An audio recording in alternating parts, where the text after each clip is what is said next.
Well, good morning, everyone. We're right on the dot at 9:15, maybe 30 seconds after that.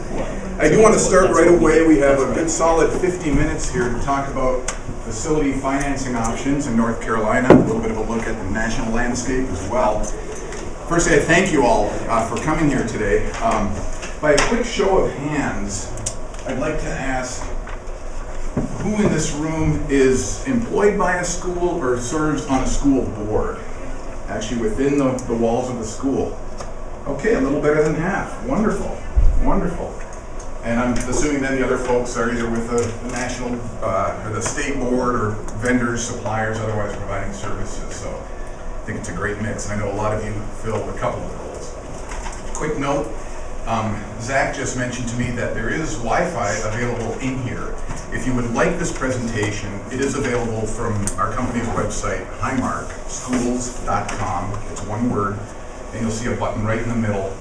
And I have this at the end of the presentation as well, so you can download all of this stuff that I'm talking about anytime from today or further. There is a button in the middle of our homepage for North Carolina conference attendees. Click here. It's going to ask for a password. The password is Tar Heel. I showed it to you on here as well. And you can get a whole bunch of documents. In fact, I'll show you the list of documents that you can get. So, my name is Patrick Beausoliel. I work for a company called Highmark, and I have my colleague here, whose name is Mark Skousen, so we can say hi, Mark. Mark's going to be my wingman. He's going to keep me in check. He's going to let me know if I've had way too much coffee and I'm going way too fast. But we are going to cover a lot of ground, and we'll have some time afterwards for Q&A. I think we're probably going to have maybe 10 minutes or even better. There's a lot on these slides, not fully intended to be digested here in this room, because you're going to be able to download these for probably the next week or two on our website. So, the basics in plain language. I didn't come to the charter school market as a finance person or a development person or even a construction person, but I've served charter schools in that regard for a long time. I'm a recovering English professor. So I'm accustomed to putting a room to sleep if you give me the chance, but I'm also accustomed to taking some pretty lofty ethereal concepts and condensing them into very short words if need be. There are a lot of words up here. I'm definitely not going to read them all. We'll skim the high points. This is a vendor neutral approach. If I do my job right, you will have no idea what Highmark does during this event. I'm going to talk plain speech, mostly jargon free. That gets a little tough to do when you start hitting some of the federal options that are out there. It's just the nature of our federal government. They love acronyms and abbreviations. It's tactical. We're going to show you some real people you can turn to. And again, access to these source documents and this presentation as well. We're going to look at 7 ways, not a magic number. It's just as I started forming this, and Mark and I presented this recently at a Texas conference as well, it looked like there were really 7 ways we should talk about. Some are not as common as others, but cash, you're only getting 2 slides on that. A typical garden variety loan, a few slides on that. What I call a find and fill lease, a few slides there, and then a developer build to suit lease, state programs, federal programs, and bonding. State programs, not a few slides, because we're in North Carolina. That'll change. We're going to cover 7 points. Kind of an Ingmar Bergman thing here. 7 and 7. We ask the question, basic questions. Got to get in the English teacher mode. What is it? Really, what is it in a nutshell? Which schools use this? What you need to know? Why would you use this model? Why is it attractive? People you can call. What to ask when you reach those people. And some of these lists are pretty long, but there's also a lot of overlap. So I encourage you to download these if you are looking at financing and development. And then watch out for it. So let's light them up. The great American philosopher, Woody Allen. Money is better than poverty, if only for financial reasons. Let's take a really quick look at cash, because really what schools are ponying up $5 million like that to build their schools? Not a lot. Almost none. And the truth is, even with education management and charter management organizations, it's cheaper for them to finance than to actually spend cash on it. It's just not the norm, but it comes up. Can't we do cash? Can't we save up? If you can, you'll definitely be in the minority, and you won't be paying interest, no monthly payments, you're building equity, if that's important to you. I really don't know who you can call to get cash. And I don't know what you can ask. You can thank them. Watch out for anyone thinking that it is a viable option, especially for startups or those who don't have a heavy bankroll power behind them.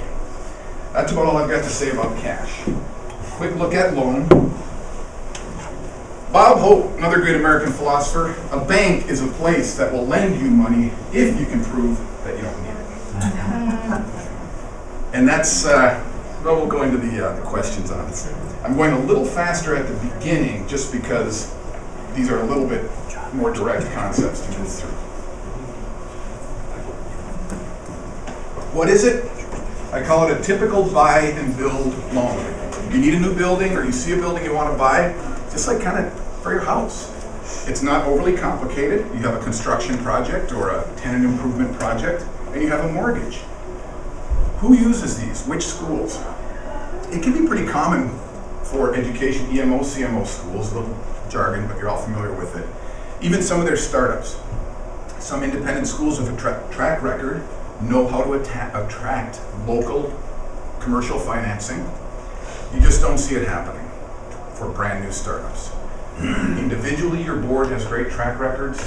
Financially, they're probably sound. You've got a great group of founders, but collectively as an entity, you don't have a balance sheet. Sure, you might get a line of credit. You might get a loan for furnishings, but I don't know anyone who's going to write a check for $5 to $10 million for a brand new school that hasn't proven itself yet and was just awarded its license to operate the charter. Need to know it is a business transaction. Get your business people on it, get your sales people on it, get your marketing people on it. Start talking to the banks early, well before you need it, if you want to try this. Charters are high risk.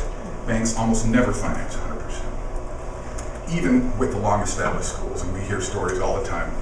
Mark and I are in 14, 15 different states working with charter schools. Personal guarantees may be required, and lucky you get to handle all that stuff that goes with finding a property, building it, all that good stuff. Why use a loan? You don't have cash. It's easy to understand. It can get you more building earlier, and it can put you in an ownership position. As I understand it, that's not as important in a state like North Carolina. Some states where Mark and I work, there's a real benefit for a school to own the property, specifically property tax. It's easy to get exemptions here. And there's a couple other things that make it worthwhile. In some cases, usually a tax scenario with the way funding is done in some other states. So there's some folks you can call. I hope I'm not blocking this too much. Again, a group of questions. These are going to get quite large on some of these, but these are real questions. You can, when you're talking to your board, when you go out to the bank, these are some things you can ask. How long will it take? Have you done charter schools before? Do you even know what these are? Charter schools are a real mystery to many banks. Keep your expectations realistic. Many of you have experienced this right here. Most commercial lenders still don't understand charter schools. They don't understand the cash flow, the performance metrics. They don't understand what can make or break a charter school. So be ready for that. It's an uphill battle. Loans do happen, but it's an uphill battle. The bank will not develop the property for you. You're going to get money, but you now somehow have to secure an architect, maybe a real estate specialist, builder, a design builder, whatever method you use. The bank's not going to do that for you, in contrast to some other models where your financing source will provide that for you. What I call a lease, find, and fill. Jerzy Kosinski was a great writer, influenced me when I was young. This isn't so much a funny line as kind of an interesting philosophy. I do not gather things. I prefer to rent them than possess them. So in a lease, find and fill lease, let's look at what is it. It's typically a short-term solution in an existing building. I say typically because it can be longer. Many schools will have an owner convert it with a minimal expense, and you can get by for now. 1, 2, 5 years. Sometimes it's long-term. Not usually an option to buy. So that's what it is. That's what's in the box. Which schools use it a lot, especially startups. Need to know. It is very common. If the tenant improvements or the work to turn that Walmart or that factory into a school, if it's not too large of a project, many building owners can finance that for you, and it becomes part of the negotiation. If it is temporary, how are you going to handle the various moves your school needs to make as it grows? I say forget finance rate, can you afford it? In most cases, schools look to keep their lease payment lower than 20% of their revenue. Some of the nonprofit lenders want it under 15%. Some states legislate how high it can be. Georgia doesn't legislate, but they strongly encourage it's lower than 15%. That's going to determine how much building you can get. But gone are the days when these sharp developers were out there getting schools paying 28, 32, 35% of their revenue to a lease payment. Those days are over. You don't make long-term relationships that way. Anticipate typical lease escalators, very common in a commercial lease. Study the expansion options. Remember, you do need to get that educational certificate of occupancy, no matter what it is. It comes from a local entity. And make sure you get your property tax exemption. As a nonprofit tenant, that building owner is entitled to it, and you darn well better get that passed on to your lease payment. Why would you use this? Sometimes it's the best bet as far as cash flow goes. Turnaround can be fast, and you often don't have to put any money down, almost always, until you actually move in to this place. So that's great, especially if you're ramping up. Sometimes the lease payment can be deferred 1, 2, 3 months. There may be some great vacant buildings available too. Call these people. You got to really be aggressive. Building owners, Educational Development Corp. Sorry about using an abbreviation without defining it first. Educational Development Corporations, development authorities, chambers of commerce, city planning. It's amazing how you think you know your town or your city. You call city planning and they know half a dozen buildings that are just waiting for an occupant, for a tenant. Talk to your colleagues. How they went about this. A lot of things to ask. Can we even put a school there? Can you finance improvements? Can you navigate any approvals that we need within the city? Here's a big one. Can we take any improvements with us? If we bolt on a bunch of lockers and bleachers and kitchen stuff, depending on how your lease is written, that owner can say after 3 years, thank you very much, I've got another charter tenant coming in. So be careful. Be very careful. Don't assume that because you paid for it, that it's going to stay with you and not the building. Purchase options, important one at the bottom. What other tenants are permitted by zoning, by law, by whatever? Bars, high traffic. It might fit your market draw area, but does it fit the psychology of a school? Does it fit the comfort level of your parents who are driving in and dropping off? Lease, find, and fill. Watch out for these. Don't find a beautiful building and say, that would make a great charter school because it's a cool building. It really comes down to location. What have you promised your parents as that draw area? Where are they going to be coming? Are you going to be on the outer edge of it even though it's a great building? Many things are crucial, and I will say some building owners, they see big dollar signs when the charter school comes to town. They see school, they think big money, and they don't understand the economics. So just plan well ahead of time. A short lease term can give you flexibility, but if a more well-heeled tenant comes by, your lease could be up and you've got to find a home. So those moves can be difficult for schools and for parents. You can lose some student population. You can capture some more student population if you get in a better location. Find and fill is rarely perfect, but it can be pretty good. Sometimes it can be pretty darn good, but something's always compromised. From lease, find, and fill, we go to another lease scenario, a developer build-to-suit lease. Great Oscar Wilde. Anyone who lives within their means suffers from a lack of imagination. I wish I had less imagination. A developer build-to-suit, what is it? It's permanent. Permanent solution. Developer buys or owns a property and builds on raw land or converts a building for you, and only you, a charter school. Usually with options to buy. I would hope so. Which schools are doing this? It's actually pretty common with managed schools, the larger national managed schools. They frequently have an affiliated real estate company that is the developer, or they work with developers. A few independent startups can use this, but it's a bit rare. Developers too, they're risk, they're risk averse like banks. They want to see a track record. For some independent schools with a track record, this can be a bond market alternative. In particular, certain characteristics are in place. Some maybe slow or aggressive growth that would be tougher to accommodate if you're under a bond scenario. And Michael Braun this afternoon from Ziegler is going to be talking about bonds. I really encourage you, if you're in that facility mode and financing mode, to attend that. I don't remember what room it's in, it's on the calendar.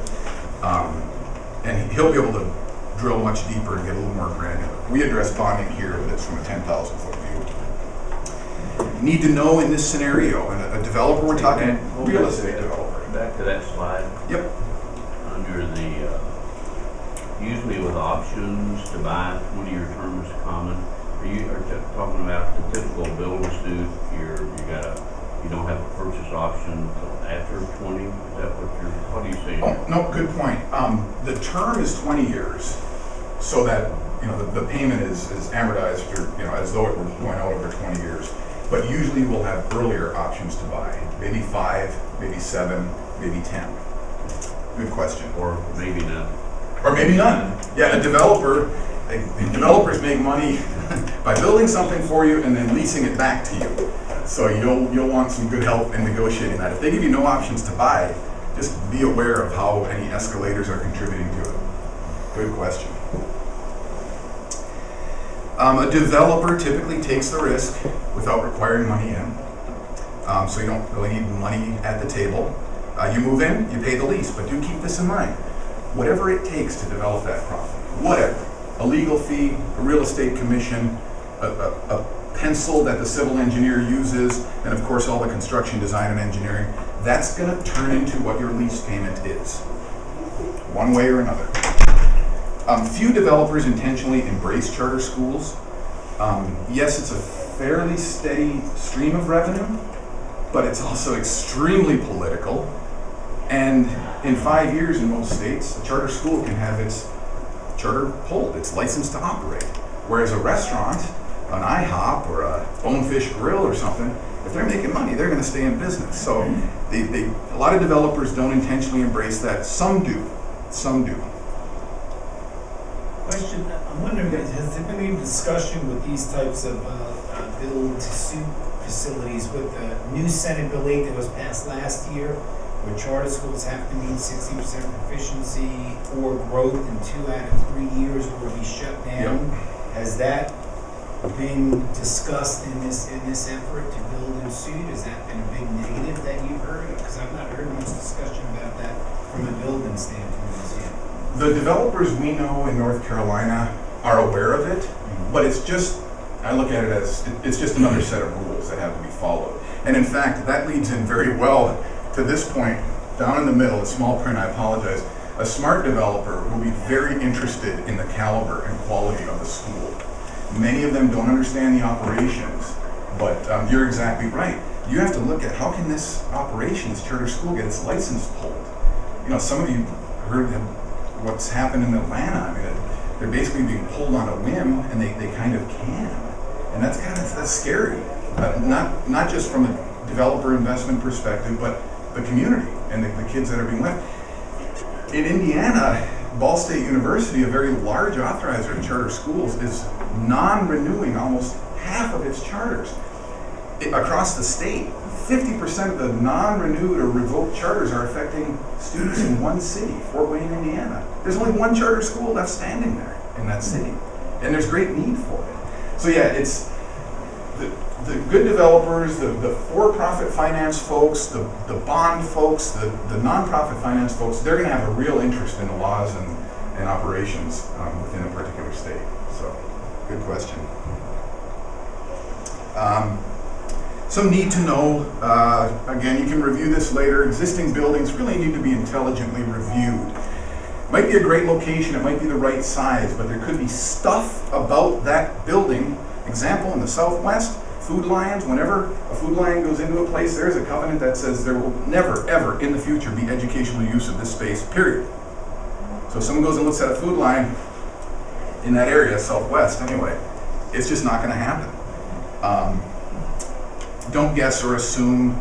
A Walmart does have different traffic patterns in the school, different air exchange requirements. Again, size might be great, location might be great, parents might love it, it might be safe, but it might have been a lead battery acid that's going to have plant that's going to have some issues. So work through the process. Why would you use a developer? Get a permanent solution. It's designed around your program. Should have options to buy. Make sure you do. Sometimes you pay nothing until you occupy. The developer has skin in the game. Now the bank does have skin in the game too, but the developer is owning that building and wants to ensure success. So they're going to take on the headaches of the development, securing the property, rezoning, permitting, negotiating with the city, saying the school can't afford to put this traffic signal a mile down the road. It just doesn't fit. They can't do it. It's not part of it, even though the city may be pushing to have that happen. Call these people. A lot of things to ask. A lot of them are like the other questions as well. A good one is, have you done this before? What are the lease escalators? What is my finance rate? What fees am I paying? Ensure transparency. What do you know about charter school spaces? I like this one. Do we have any say in what goes in the building? We're a charter school. This has to be a school. We know education. We know education. We don't want to know real estate, but we know what needs to go in this, so make sure you've got a good understanding of that. What happens if my charter is revoked? It's a good question. What if construction costs less than everyone thought? Can I reduce my lease rate? Hey Patrick, one important thing on this slide too that everyone needs to be made aware of. School starts at a certain time with charter schools. I mean, it's usually end of July, 1st of August. So we need to have a development company that understands the timing of that delivery. And it can really jeopardize a school and your charter if you don't understand that component, because you know there's a drop dead date when you could start maybe new construction, for example, or renovation of a building. How long that's going to take to make sure you can start on time? Because if you don't start on time, you can lose kids, and that can really affect your charter. So the timing aspect of this is critical. Yeah, if they think, well actually I think my next slide addresses that a little bit.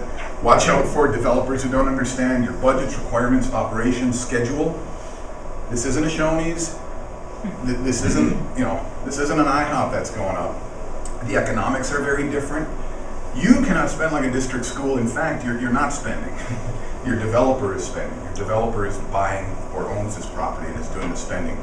Check references. Having a named source of capital is very important. There are some local, quote, developers or owners of property who may still have to shop to assemble the money for the deal. It can just take time. It's not good, bad, right, or wrong. It just is. But be aware of that. They say, oh, we have quick access to money. Where? Who? What bank? What bank has committed? Can I get a provisional letter? Because we really want to work with you guys, and we don't want to go 6 months down the road and know you can't get the money. State programs. I don't know what I think of this quote, but I like it. Man is the only animal that laughs and has a state legislature. Of course, Samuel Butler was talking about the state England, but I thought it was kind of cool. There's not a lot to say about North Carolina. I have, I think, 3 quick slides here in North Carolina for state programs, but I do want to point out a quick things. What would be a state program? What is it? The state provides some help, period, plain and simple. We see a number of things around the United States, sometimes credit enhancement, which makes a charter school more attractive to a lender or an investor. We'll talk about that in a little bit. Lease aid, bond guarantees, putting someone else's credit in substitution of the schools. Quite a few different things.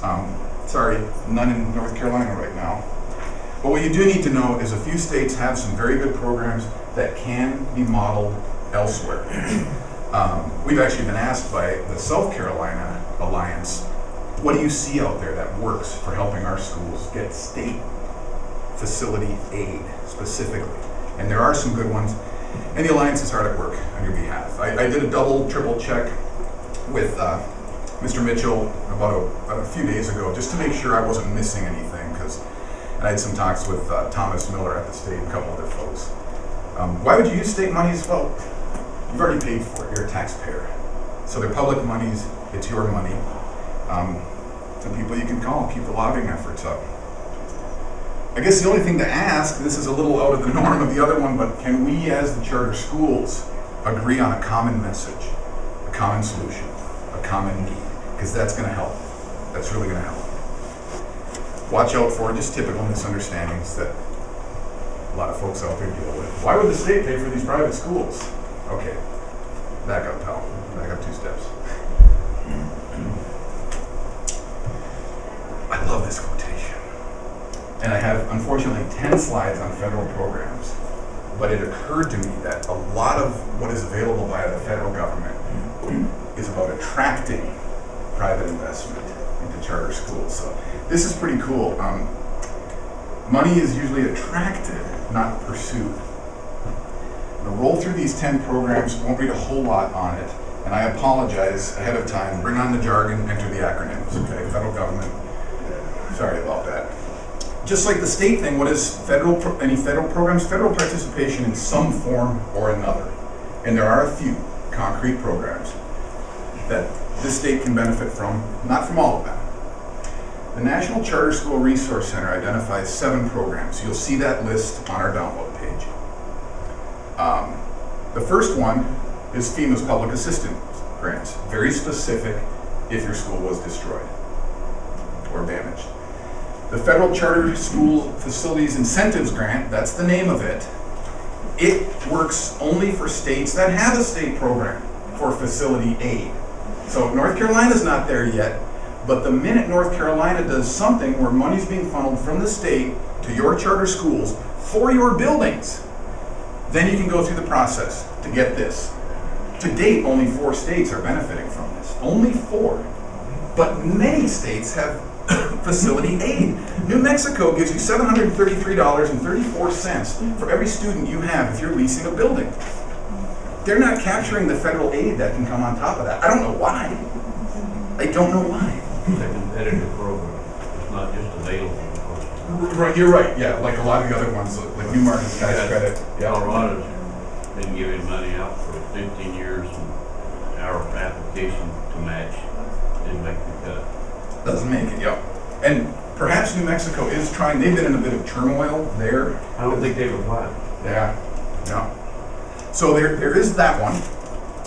And then also 2 bond, they actually identified 3 bond programs on the sheet. You'll see one of them, Michael Braun from Ziegler said he didn't think there were any new issuances going out. So I won't dig deep into those. We've got Russ Caldwell is here, formerly with D.A. Davidson, now an independent financial advisor, can really talk bonds with you. And some folks have gone through it recently. Catherine became immersed. Another federal program, the USDA's Rural Development Community Facilities Program. They love the long phrases.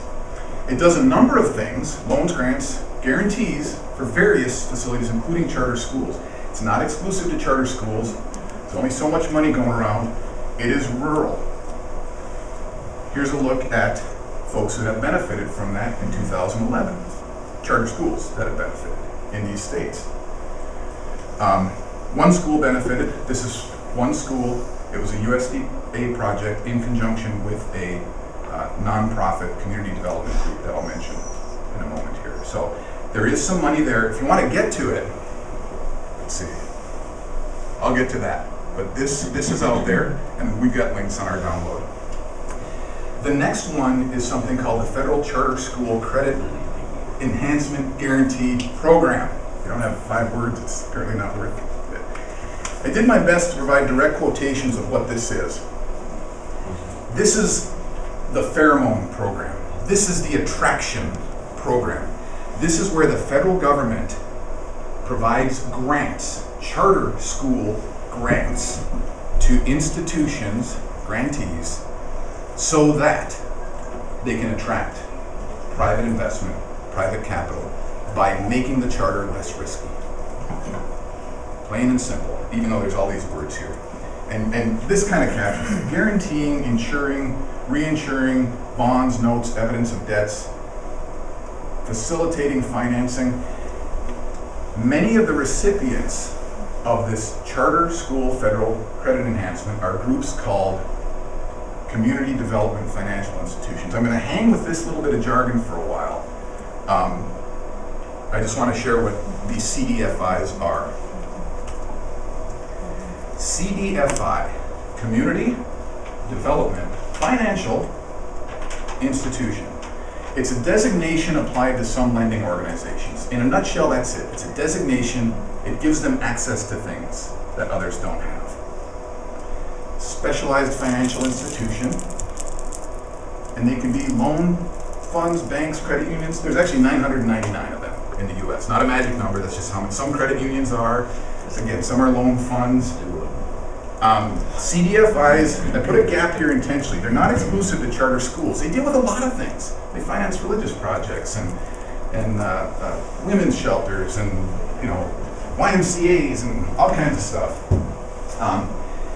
Now, I'm thanking my friend Jane Ellis from Self-Help because she really clarified my understanding on what these folks can do. Much of this is a direct quote from her in an email for clarification. They can raise loan funds from large banks and re-loan to charters. They might assemble 100% of financing. Some can provide small grants in conjunction. When a CDFI leverages this charter school federal credit enhancement, the school benefits because the risk is lower for the investor and the cost of money is therefore lower. Another federal program out there, number 7 of 7, that we're talking about is called New Markets Tax Credits. A geography-based program under the U.S. Treasury, look at they actually use that word. It attracts investment capital to low-income communities by permitting a tax credit against the federal income tax.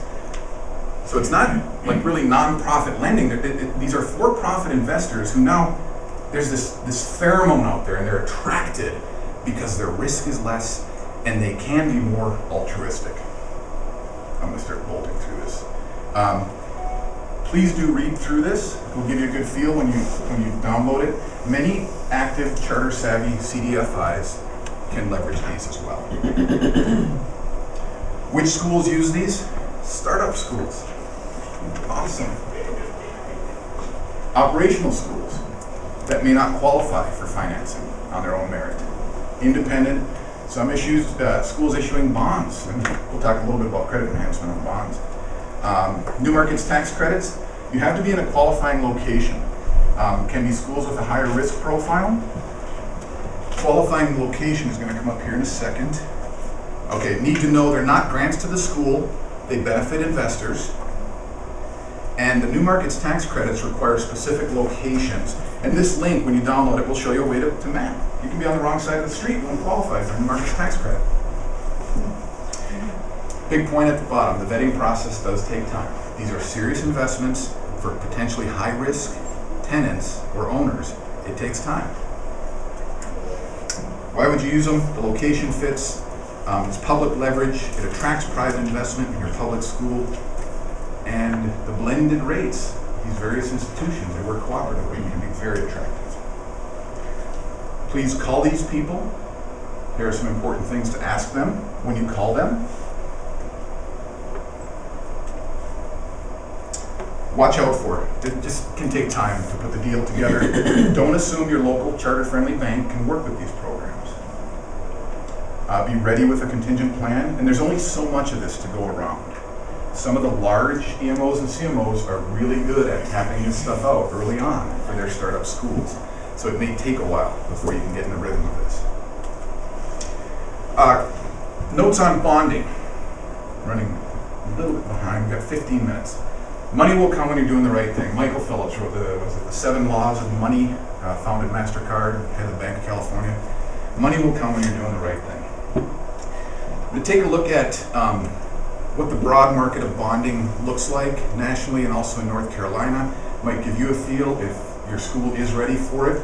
Again, I'd love to turn to Russ for his input. Catherine's gone through this with her school recently, can share her experiences.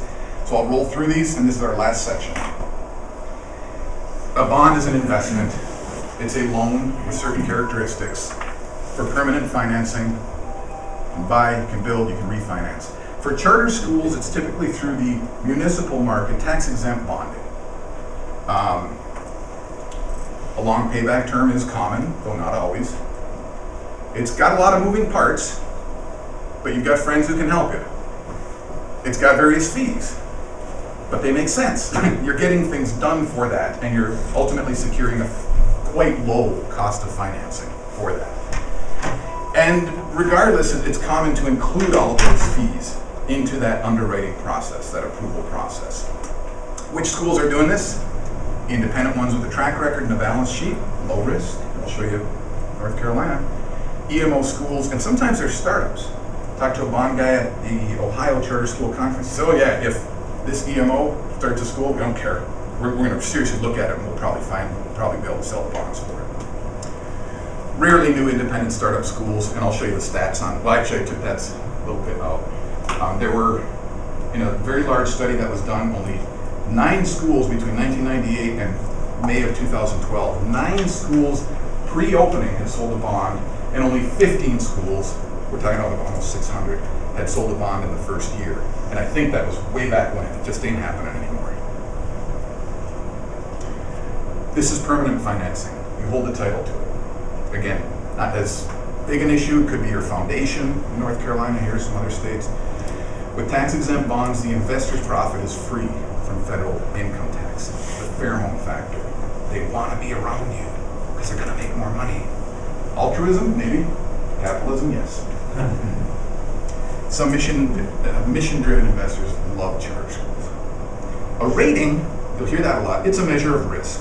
A rated bond will get you a lower finance rate and usually drives down other costs. And I'll show you evidence of that from 2 large studies that were done. This is a huge takeaway for bonds. Most bond deals are for the large, established, fiscally sound, and academically excellent charter schools. I don't think anyone will deny that, especially in this market. And the study of 590 bond issuances for tax-exempt bonds for charter schools meets that out to a T. These 2 studies were done by low-income,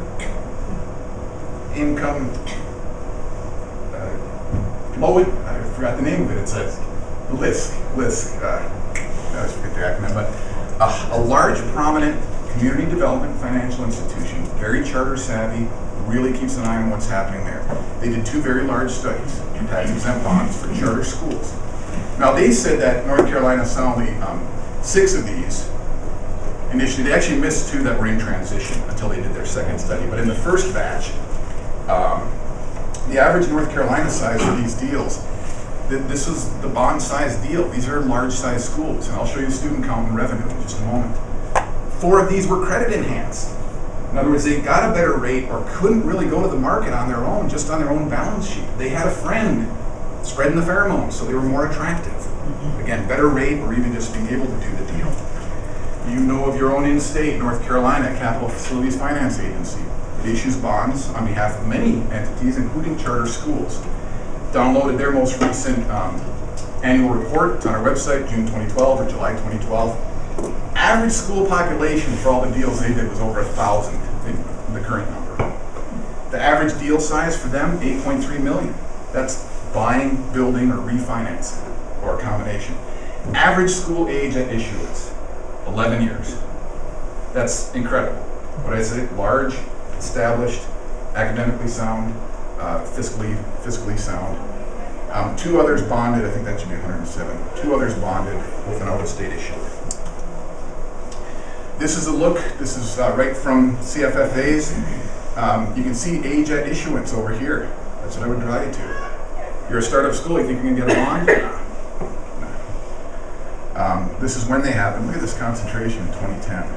And I think a lot of these were the 7-year, they were 30-year amortization with a 7-year call on them. Yours was a 5-year? 5-year call with a 20-year bond. Okay. And we're a much smaller school than any of those schools. We only have 372 students. Okay. Yeah. Rating, unrated. Just take a really quick look. These were the 2 years of the studies that were done by LISC, and unrated bonds versus rated bonds. Got a point if you're lower risk. It wasn't as big a spread. in later years. And then you can just look, when you download it, some of the costs of issuance, which is all those fees that get wrapped up, and then all-in costs, which is another way of calculating what is your cost of money. Kind of a goofy, complicated formula, but it gives you a feel. Unrated versus rated. Wow, they paid a lot less to make the deal happen. In both cases. Round this out. During the period that was covered by these two very large studies, you'll find them on our download. The takeaway is about 10% of U.S. charter schools have been able to bond out their facilities, their projects. About 10%. Slightly higher, should be 107. Slightly higher in North Carolina. It's a sign of the maturity of your market, frankly. You saw the age of those schools that were bonded. That's a big, big part of it.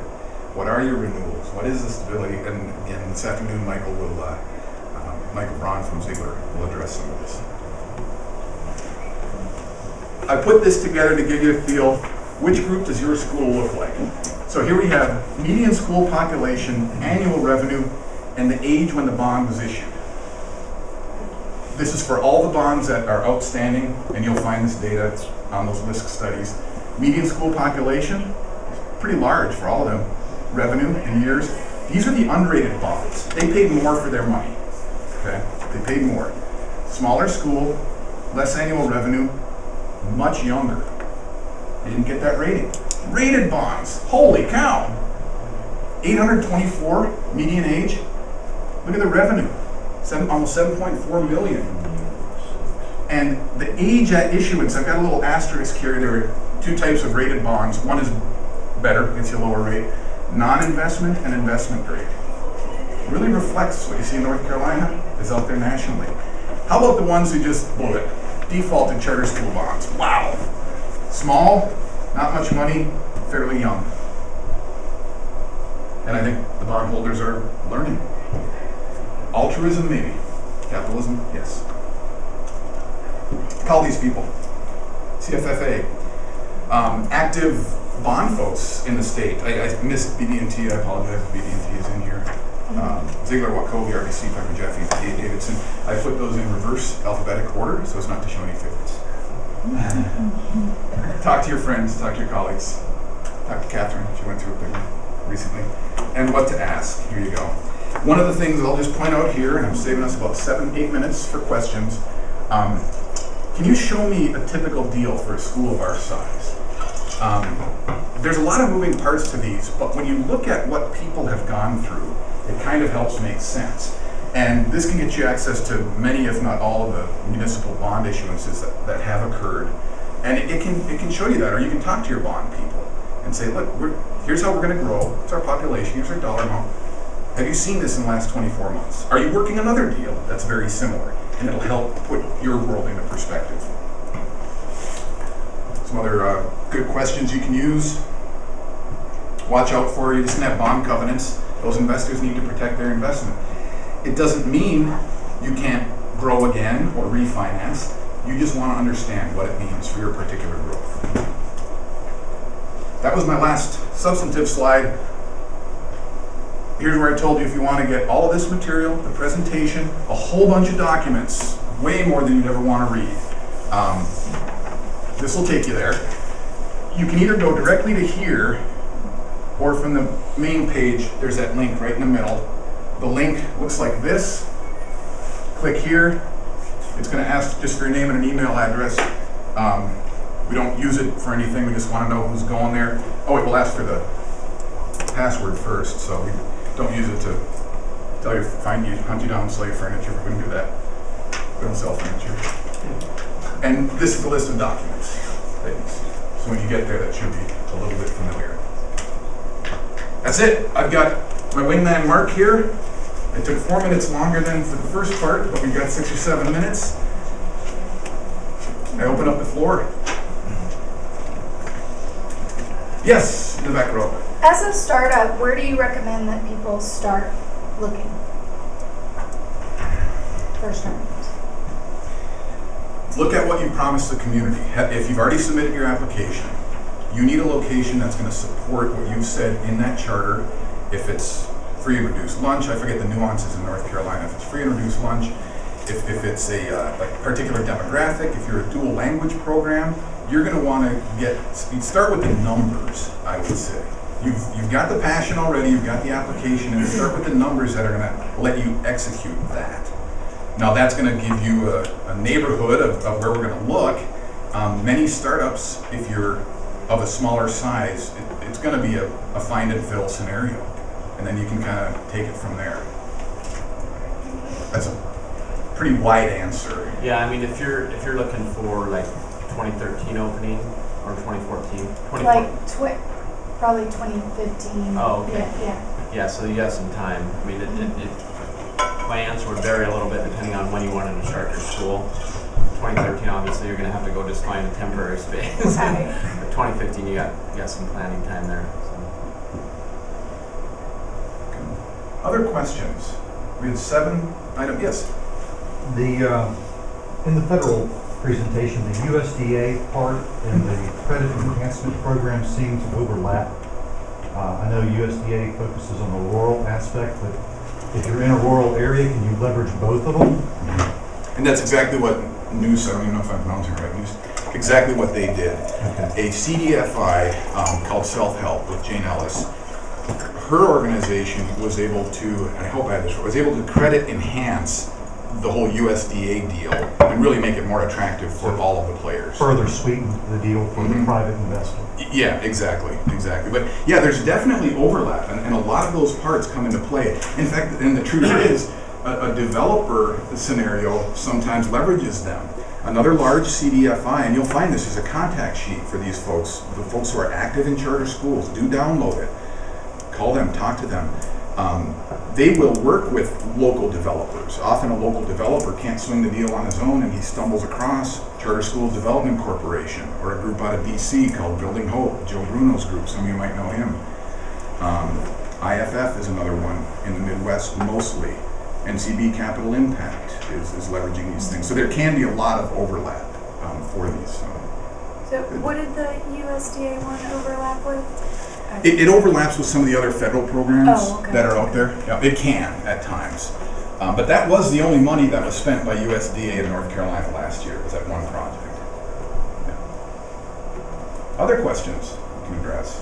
Still have a few minutes, actually. I know it was a lot. Fire hose. Yeah. Couldn't do it without the liquid ambition from Starbucks. When we were going for our bond, we actually found that there were 3 banks in our area in Wilmington. It's a fairly small market, but 3 banks that were willing to work with us to underwrite our bond. So that really worked in our favor. 3 different banks. We ended up going with BB&T, but just because they had the most attractive package, but we found quite a few people willing to work with us. We had been around for 10 years at that time, and we're solid. We were in a lease situation, and we looked at lease to build. It was too expensive. It was less expensive for us to build our own property, to do the bond issue, and build our own property than to do. Let's see. I issued the bond 3 years ago. I started at school 5 years ago, and I started work pretty quick. I'm going to say a solid year. We worked with the nccharters. Lots of meetings, lots of time, lots of learning on my part, because it's not my background on issues. So I learned a lot over that, but I would say a solid year at work. And that's where your colleagues become very good resources. They've been there, they've done that. Their school size might be different, but you're in the same state, a lot of the same rules apply, a lot of the same opportunities are there for you. Question? Would it be correct to say that USDA makes direct loans as well as the bank? Yeah, they cover a gamut of it, and like these other programs, they do more than just loans and money and stuff. They can provide technical assistance and guidance. The kicker with the USDA, it is through their community facilities program, that's not the full name, you get to them through the local office. So what we provided you through our website was actually the search map. It's a web archive, but it's through the local office where that conversation would start. The community size has to fit. But yeah, loans, guarantee loans, maybe even credit enhancement with USDA. I'd have to check it out. The other thing with USDA is, as a bunch of these programs, is there's only so much allocation there. So you have to kind of tap into them early. I've had several schools we've worked with that have applied for it and even been promised it, but the allocation was just basically cut off, and they were kind of left holding back. Yeah. I mean, they really couldn't go anywhere because those funds had been already allocated and used up, so they had to wait till the next allocation. So. And usually that's on the fiscal year, so Yeah, exactly. that they would have to reapply. And New Market's tax credits too, the way that's written, they have to be substantially, used substantially all, or some phrase like that, in a particular year. And there's a substantially all test that they've got to follow. So, folks, when we put this together, I really did take a look at those questions to ask from a layperson's point of view. Like if I were going to go through one of these or talk to these people. So they're really tactical, practical. They're like, I mean, some of these are like, have you ever done this before? Have you ever, and that'll lend you some insight, you know. Catherine worked with a group that had done it before, so they got it. And so you weren't paying for their learning curve, so to speak. So, any other questions? Let me just ask one to the group real quick. Patrick had asked early how many of y'all represent charter schools in here. How many, out of those people, how many don't have facilities right now or are in need of a facility? Just a few? 3? 4? Okay. The other ones, I assume, have facilities and are looking for long-term financing options, or? Folks, I want to get you out on time. I'm 1 minute late. I really appreciate it. Thanks so much. Have fun.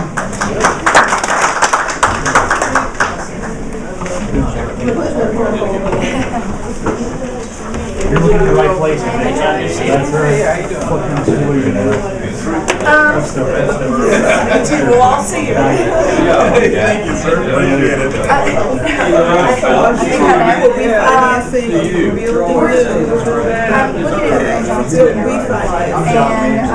and provide 20% with access to technology.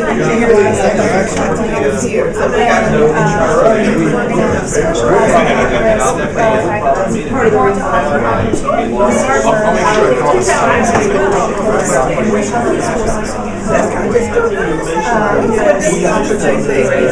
our AIT are at risk too.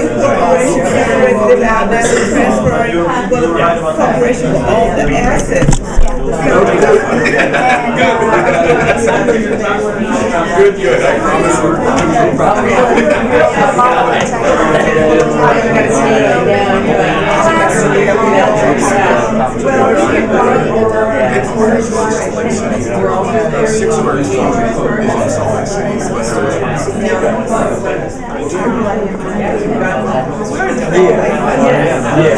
It's funny, my mom is 30 years homeschool teacher and licensed charter school teacher.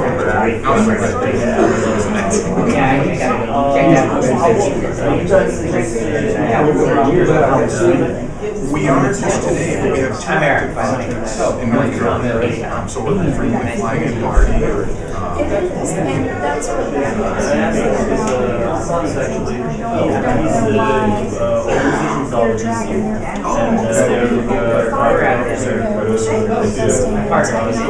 Wait, you're ordering this?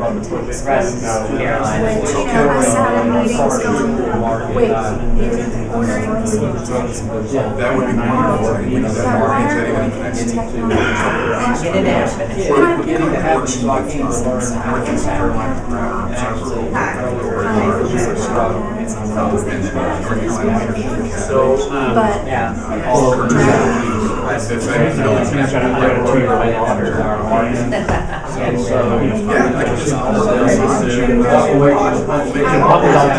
Great to meet you. Well, that's my target too.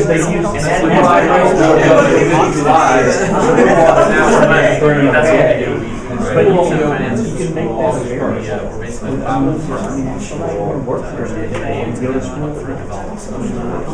yeah, and that's my target as well as middle school, because I think that middle school opportunities or choice is really underserved. There's lots of choice for elementary school, there's lots of choice in high school, and I know that that's where the money makers are.